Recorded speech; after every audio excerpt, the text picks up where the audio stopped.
the Che community meeting. So for those who are coming for the first time, this is the weekly meeting. So every Monday we discuss about Che project development.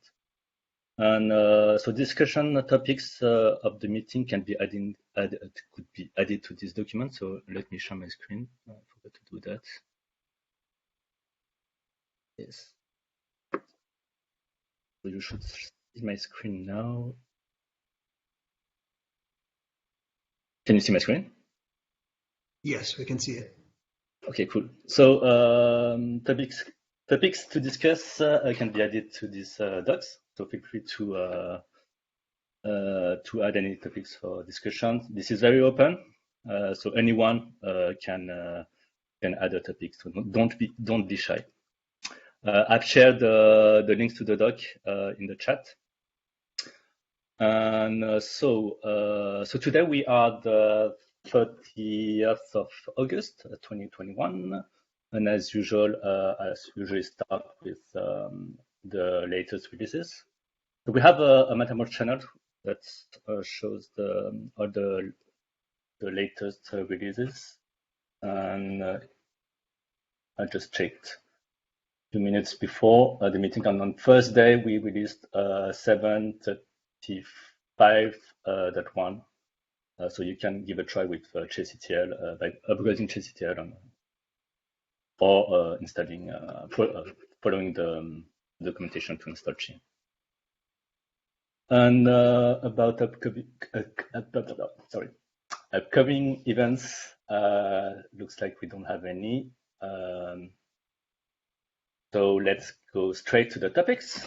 So Fabrice, the first topic is for you. So you can start.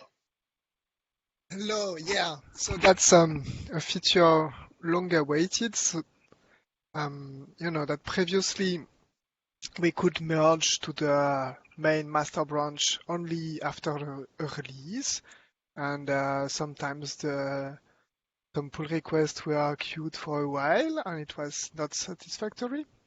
And we had to explain it every now and then again to everybody. And now it's fixed, so we can merge directly in the master branch for the next release. Not for the next, but so master branch is for the next release. And the publication process is using the content that is in the release branch. That's good. There was some surprise on the way with some surprise from Jenkins on the way, but now it works as expected.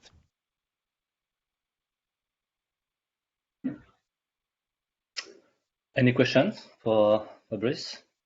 I was wondering if there is also a plan to publish like the content of master branch. I mean, so if like we have a nightly or next version of the documentation published somewhere.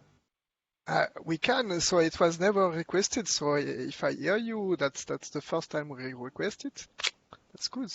I have to check what it means in terms of URL redirections. I'm not sure it will be completely transparent, but you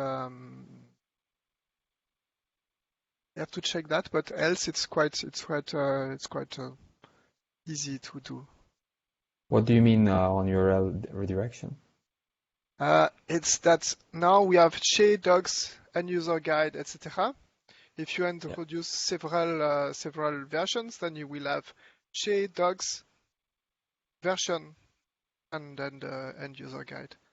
So if we do that, we have to manage all the redirection from the previous URL and be sure we don't create 404 errors, because all the 404 errors are managed by Eclipse server, and we don't have the hands on it. So we have to do all the redirections correctly. So that's my only little concern is we cannot do one big regex to redirect everything because it's locked. So where are these? Yeah, go ahead. No, it's just that, like, for example, when I test locally, right? So the links work on my local instance. So just So I'm not sure I understand why that would not work. Yeah. It's if we keep the publication with one single branch, okay, then we don't have to put the version in the we don't have the version in the URL. We don't have version 7.35, etc. And if you start to publish with multiple branches, then the name of the branch is added in the URL. So then it means we publish two times, you know. And I don't know what it means. Okay. So I've not tested that. So I can look at it, but I believe that will be the tricky part, is how to be sure it doesn't lead us to a completely different set of URLs, and then we have problems with the redirections, because we have had already that problem before. And the other question is about, you're saying that we don't have a version, but we actually have in the URL, we have Che7. That is but it's there. hard-coded. It's something that is completely hard-coded and arbitrarily hard-coded. But so that's something to do. But for this kind of change, we really have to think about the redirection issue, because it's a big deal, because we don't have the hands on the HT access on the server. So we cannot put a HT access with a regex rule. It doesn't work. The server doesn't allow that. So we have to be very pitch perfect for that. And then we have maybe to prioritize between moving to the master to a main branch and that. So can maybe do only one for a sprint. But I hear the request, and I will create a ticket as soon as possible for that. Yeah, I think that main branch is probably the most important thing. Then if we can get rid of J7 in the URL, that would be cool as well. And then the having like a nightly build of the documentation, I think let's discuss that maybe later when those are solved. Yeah, because that's not, and we have the builds for every pull request. So I don't know if it will be helpful for. Yeah. So we already did that. So for the contributors, we already have the build in the pull request, and I don't know if for the users it makes sense to see the next version, the next build directly. But yeah, that's a good request. Questions? Where are they published? Is that available on the website? Or? What's the question? Sorry. Let me give it a try. like how do we access to this published documentation that you like? I want to access to the version 7.35.1.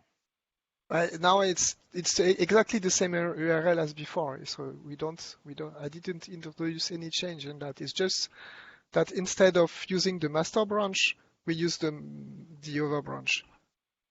It's just pure internal kitchen information. Okay. It's just about publishing the. Just when we publish, so we publish using Jenkins. So we are okay. So we are just updating the latest release, right? Yeah. Instead of the master branch. Yeah. And is that what you're saying? We have two Antora playbook. We have one for development, which is looking at the current branch as the head, where you are located. That was previously we had only one Antora playbook. It was looking at head. So we had only one development playbook, and we used it for publication. That meant that we had to publish to be in the current. So if we publish from master, then we publish master. And now I thought we could access to. Yeah, I thought we could access to like the previous releases, like. No, never. maybe in early stages of the migration to Antora, but that was something that we removed before. Like if we could do like something like that, it would be nice. Yeah, that's the request by Mario.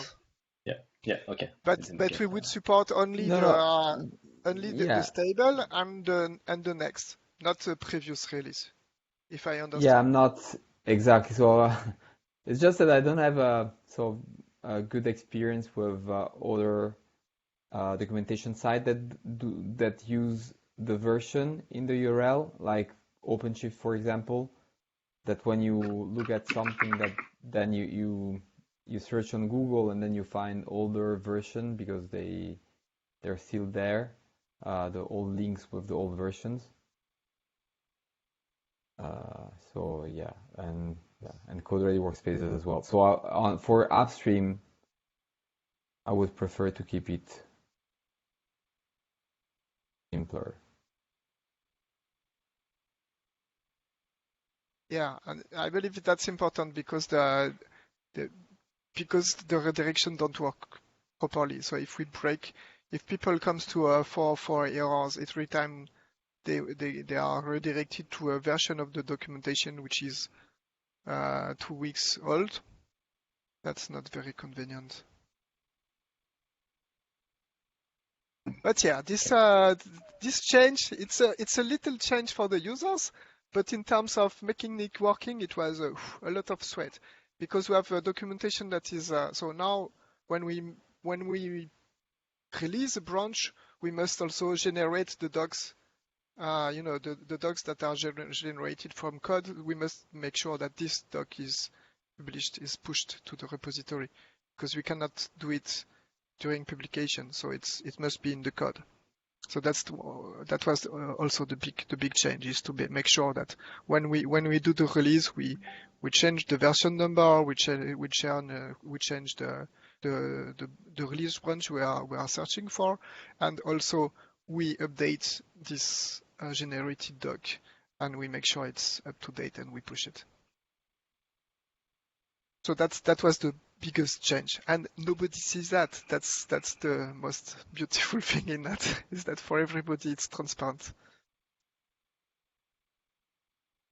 Any more questions for Fabrice? I guess then we can switch to the next topic.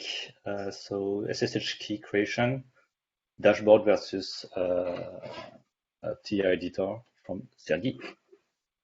Yeah, that's about me. It's more correct to say Theia plugin instead of editor, excuse me.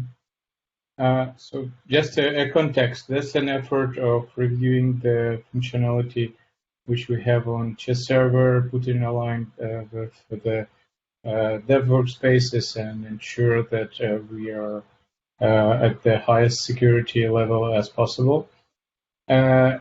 It turns out that the SSH key, there is a service of SSH keys creation and store, persisting them on the database, which right now we have on the server side, and we're a plugin on the Theia side, which is able to generate, store it, and we are able to mount it as a secrets to the Theia. That's potentially might be not the ideal backend for persisting those kind of data, and there's intention to deprecate it eventually. And the reason for that, there is already a functionality which allows to mount a secret as a file, and so there is already alternative for users not to use the service which store in a database, but use the Kubernetes secrets to store the SSH key. And here it comes to the more UX UI question. Whatever we would like to keep the creating SSH keys from Theia. That means we need to provide necessary permissions to workspace service account to create and read those kinds of secrets, which has some, I don't know, might be difficulties or security concerns. Or another way is to put that responsibility to services like dashboards, which and give him each a necessary permission to create secrets in users' namespaces.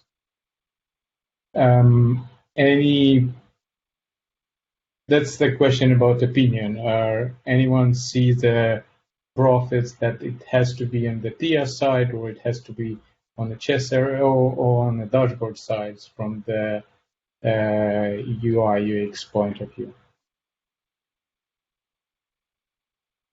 Sorry, Sergii, why it cannot be on the continue to be on the Che server side, but not stored in the database, but stored as a secret?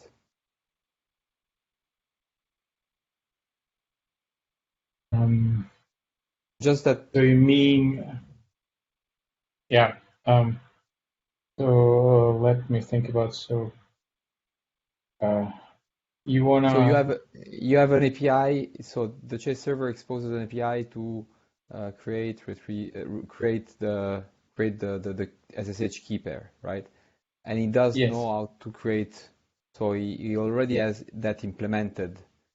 Okay. The problem is that on the back end we don't want to. So the problem, we don't want to store it in a database. Yes. And we need to change that. So yes. I was just wondering if we keep the API as we have today, and we keep like the code that generates that, maybe it's safer than going through a reimplementation of that generation part on Che Theia side or dashboard side. That's true. That's potentially possible. However, I would extend then a question to another one. The ability of user to create any secrets which can be mounted as a file or environment variable. For instance, it could be useful to set up a Maven setting XML or another secret which can be consumed by another tool. And that's the problem. Right now, there is a plugin in Theia which can create and edit a secret, but it has a predefined name, and we can't use it to store SSH keys or Maven credential or other tools which require some sensitive data.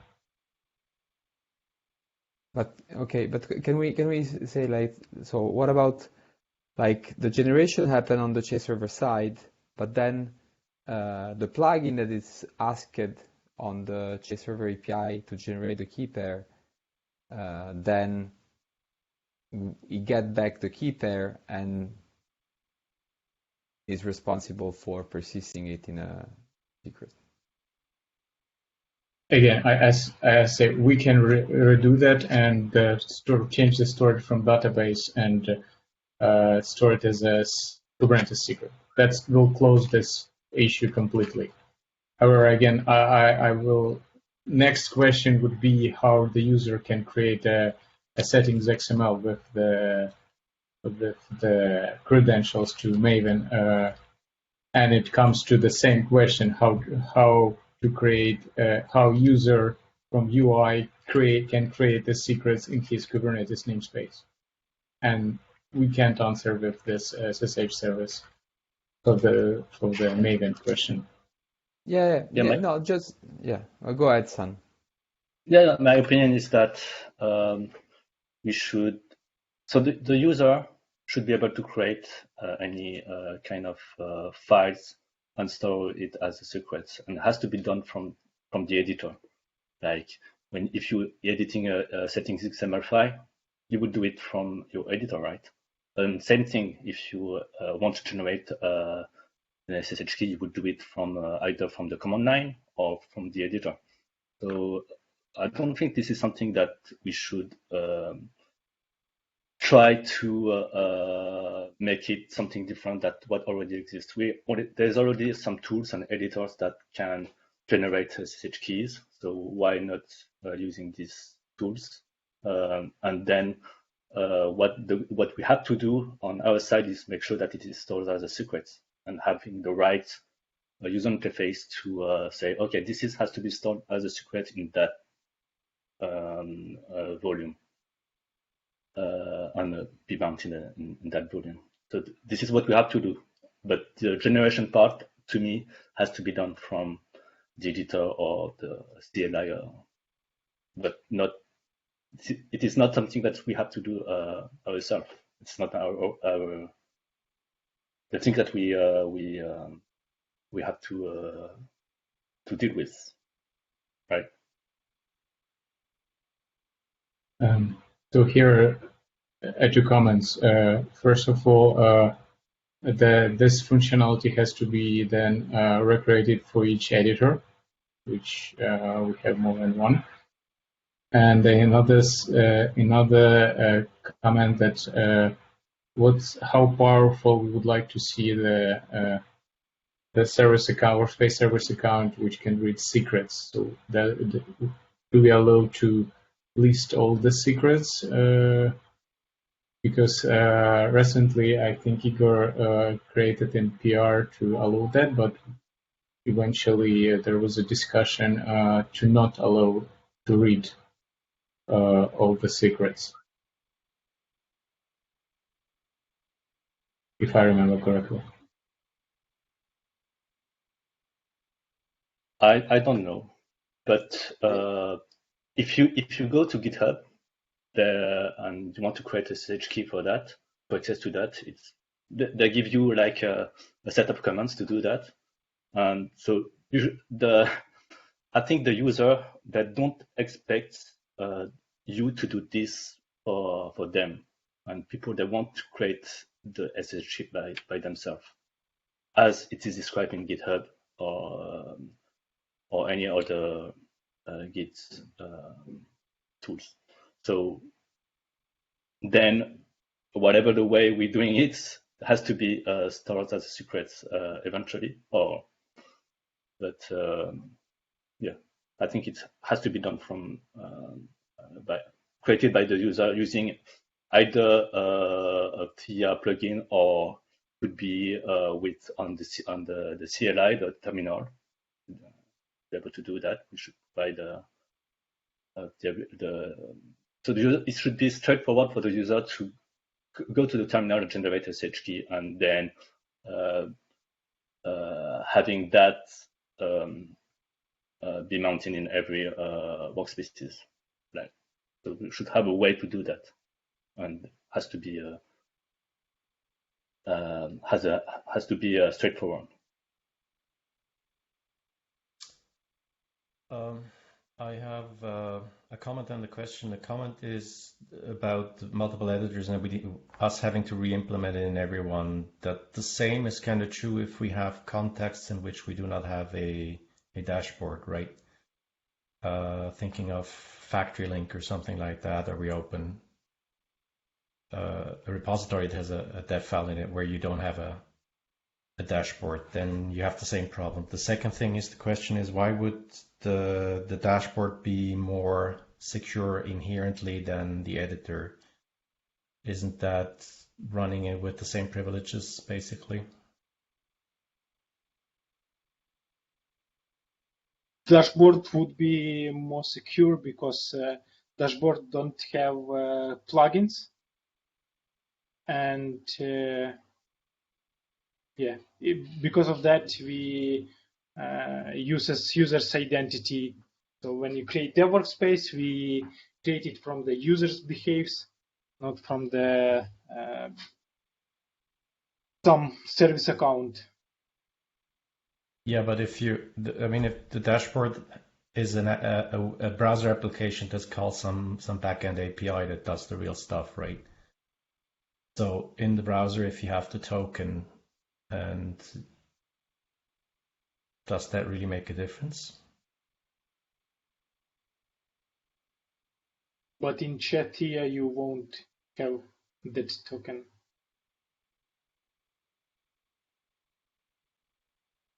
Yeah, probably I misunderstood the question.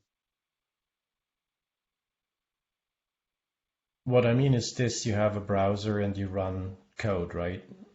And you can manipulate that code any way you want, really, right? The front end. So if you actually have a correct login, etc., you can on the other side, nobody can tell it's a browser. It might be some hack of a thing that does whatever that presents to be a browser, but is something else. You could open the debugger and change variables, etc. So once you give out the browser and you have the authentication is correct, does it matter which code you gave the browser in the first place?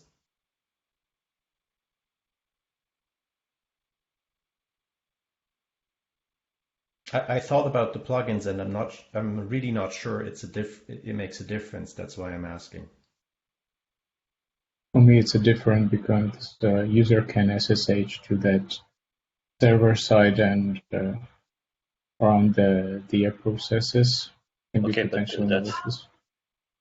But what's wrong with that? I mean, it's their workspace, so at least if they can do that, it is a good fit, a nice feature.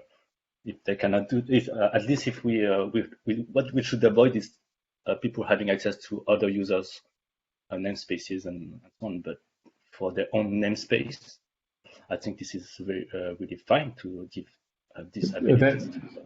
That's quite dynamic environment with the plugins, with the running processes, with the user in terminal, which potentially provide the risk.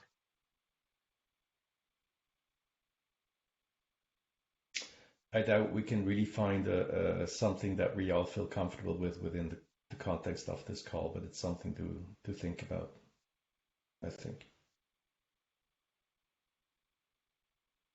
All right. I can do a summary for this topic with the mail thread and collect some feedback. At this point, I have two ideas. The one more is just to change the feedback backend from database to Kubernetes, and Stan's feedback is to just allow Che Theia plugins to store any kind of secret. Store, edit, all necessary operation. Right. All right. Yep. Let's do that. Any more comments on that topic? Okay, so thank you, Sergii, and everyone. Next topic is mine. So what I would like to do is having a new section in that meeting that we will call new and noteworthy, and the idea is to remove this section because nobody is filling it anymore. So let me do it live.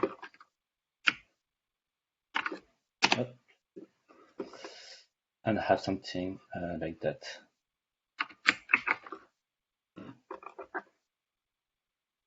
I can do paste like new and noteworthy.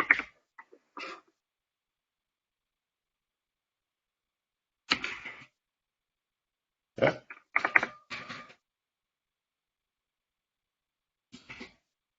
Yeah, remove that.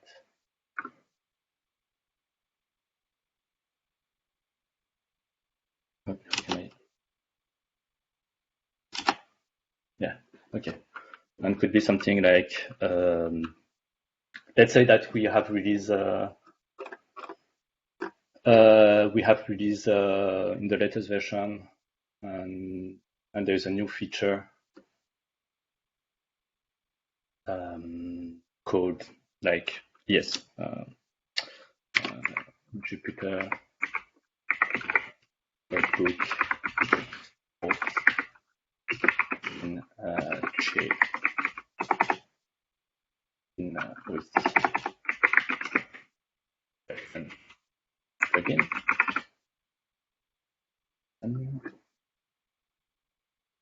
Yeah. And what I could do is like, so anyone who has created a pull request, a new feature about a new feature in Che could add that to the meeting notes and present it to the people, to you, to me. And also it can also be could also have a demo. And so this would be a way to have something different that what we are using, what we are doing today. So today we are just talking about problems and topics related to Che development, and that would be something which would be more about sharing the new things that we are adding to Che, so the new features that are very cool and that you want to show to anyone. And this would be like yes, so the person who has made that development would yes present it, and this is really optional. Like if you don't want to do it, you don't need. But if you want to show that, you're very welcome to add that to that doc and to present that to everyone from the Che community. How does it sound?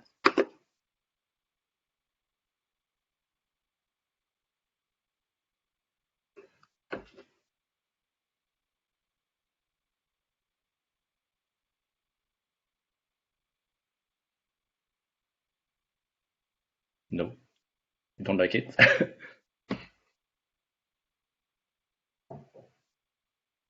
Example, the change for the Che docs that would have been in the new and noteworthy section. Exactly. That's exactly the kind of change that need to be just showed. Yeah. Yep. Yeah. And yeah, I wanted. Yeah, go ahead. No, that on the chat there were 2 +1 on the idea, so and +1 for that as well, and mainly because we build that list with Florent. We review the feature that have been introduced, and we flag those as new and noteworthy. So we flag the one that we think are new and noteworthy, so that at least it's a list that we already have, and then we can ask the person that have worked on the PR to present that if available and if you want to. But yeah, that comes mainly for free because we already do that. And I don't know if, for example, we added the change to the Che doc in the new noteworthy. If it has been merged last week, I think we do that on Tuesday. So for last week we need to still to do that. But if you have merged that before, we probably have missed that.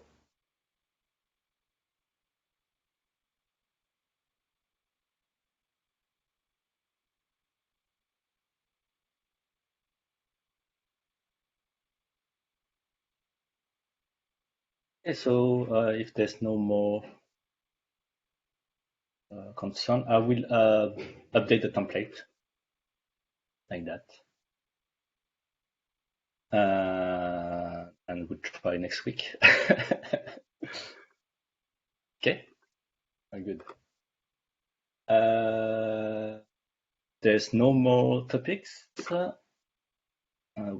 think we can close this meeting. So thank you everyone for attending and for the discussions. And I will publish the recording soon in our YouTube channel.